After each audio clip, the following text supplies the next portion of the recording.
જય શ્રી કૃષ્ણ. સ્વાગત છે તમારું છાયાની વાનગીઓમાં. સાંજ માટે જો તમારે શાક રોટલી બનાવવાની ઈચ્છા ન હોય તો તમે શું બનાવો?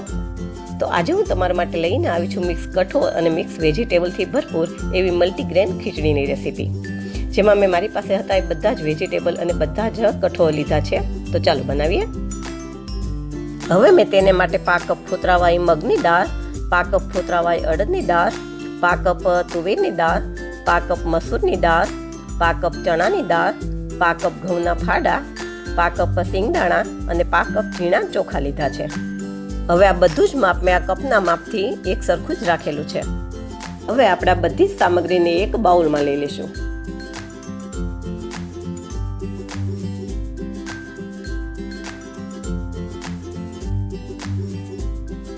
હવે આપણે આ બધી વસ્તુને પહેલા પાણી નાખી અને 2-3 પાણીથી સરખી રીતે ધોઈ લેશું.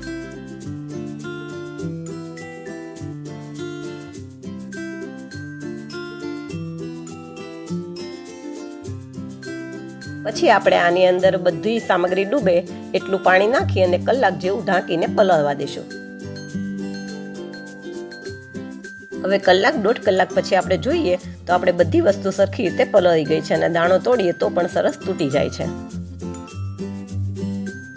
હવે ખીચડીના વઘાર માટે આપણે કુકરની અંદર 1 ચમચો તેલ અને 1 ચમચો ઘી લેશું. આપણે આ ઘી અને તેલ બંનેમાં વઘાર કરશું અને એને ગરમ થવા દેશું. ઘી ને તેલ ગરમ થઈ જાય પછી આપણે એમાં 1 ચમચી રાઈ અને અડધી ચમચી જીરું નાખી દેશું અને બંનેને ફૂટવા દેશું. પછી એમાં 2 તમાલપત્ર, 2 તજના ટુકડા, 2-3 લવિંગ અને 2 લીલા મરચાના કટકા નાખશું.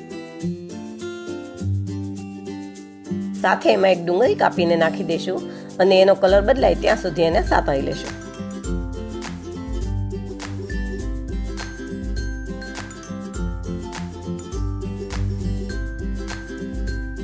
હવે એમાં 1 કાપેલું બટેટું નાખી દેશું. બટાકાને મેં કાળું ન પડે એટલે પાણીમાં જ રહેવા દીધું હતું.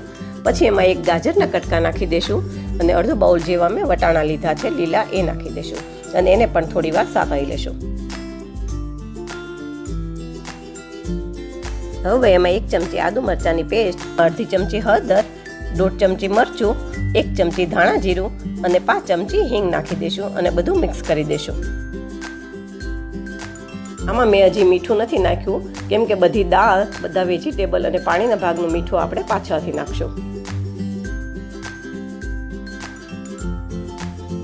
બધા મસાલા બરાબર સતાઈ જાય પછી એની અંદર આપણે જે બધી દાળ પલાળીને રાખી હતી એમાંથી પાણી નિતારી અને બધી દાળ અને ચોખાને આપણે આની અંદર નાખી દેશું અને એને પણ થોડી વાર સાતળી લેશું.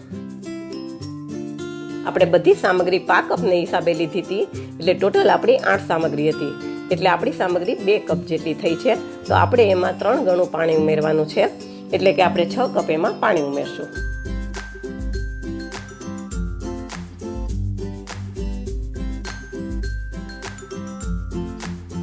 પછી એમાં અડધી ચમચી ગરમ મસાલો નાખી અને બધું બરાબર મિક્સ કરી દેવાનું છે. જો તમને મારી વાનગીઓ પસંદ આવે તો મારા વિડીયોને લાઈક કરજો, શેર કરજો અને મારી ચેનલને સબસ્ક્રાઈબ કરજો. હવે આમાં એક ઉભરો આવે ત્યાં સુધી આપણે કુકરનું ઢાંકણું ખાલી ઉપર મૂકી અને રહેવા દેશું અને પછી બીજી સામગ્રી ઉમેરશું. હવે પાણી ઉકળી ગયું છે તો છેલ્લે એમાં 1 ટમેટું નાખી દેશું કાપેલું અને આપણે જે મીઠું નાખવાનું બાકી હતું એ 2 ચમચી મીઠું નાખી દેશું અને બધું બરાબર મિક્સ કરી દેશું. પછી એને ઢાંકી અને કુકરમાં 4 વિસલ થાય ત્યાં સુધી ચડવા દેશું.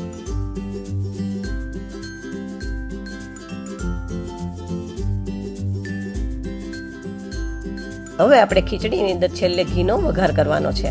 તો વઘારી એની અંદર 1 ચમચો ઘી લેશું અને ઘીને ગરમ થવા દેશું.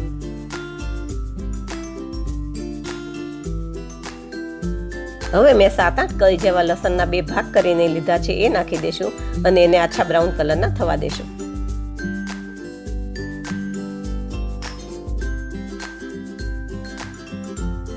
પછી ગેસ બંધ કરી અને એમાં અડધી ચમચી લાલ મરચું અને થોડી હિંગ નાખી દેશું અને મિક્સ કરી દેશું.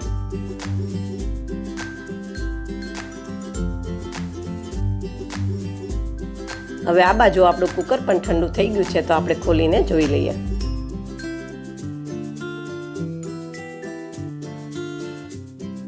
જુઓ, આપણી ખીચડી સરસ ચડી ગઈ છે. તો આપણે જે વઘાર તૈયાર કર્યો છે એ એની અંદર રેડી દેશું અને થોડું હલાવી લેશું. હવે આ ખીચડીને તમે દહીં, છાશ, પાપડ, કઢી ગમે તેની સાથે સર્વ કરી શકો છો. બધા સાથે એકદમ ટેસ્ટી લાગશે.